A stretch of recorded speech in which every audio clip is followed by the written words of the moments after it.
How to text people or send messages on TikTok.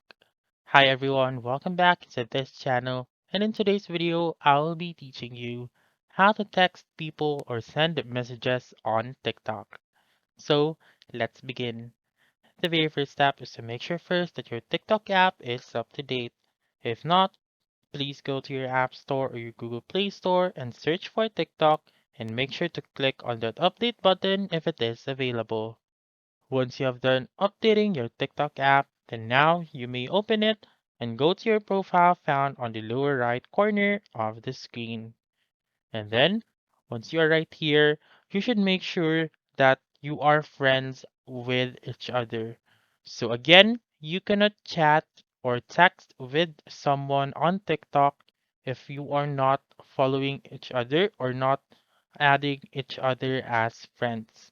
So you may check on your following right here, and then you may choose your friends, or you may see as well right here, only friends if you are friends, or following if you only follow that person and that person doesn't follow you back.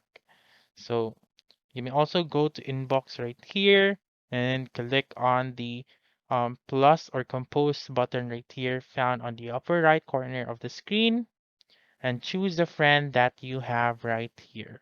For example, I will choose this one, click on chat right here, and type in the message that I want. So I may type in hello or whichever or whatever text that I want. You may also share videos to your friend by clicking on the share button right here and choose your friend right here. Click on send, and as you can see, you have sent to that person. So that's it. That's how you can text people or send messages on TikTok. So that's all for this video. Let me know in the comments section if this works out for you. For more helpful tutorials like this, please subscribe to our channel and don't forget to click that notification bell. Thank you for watching and have a wonderful day.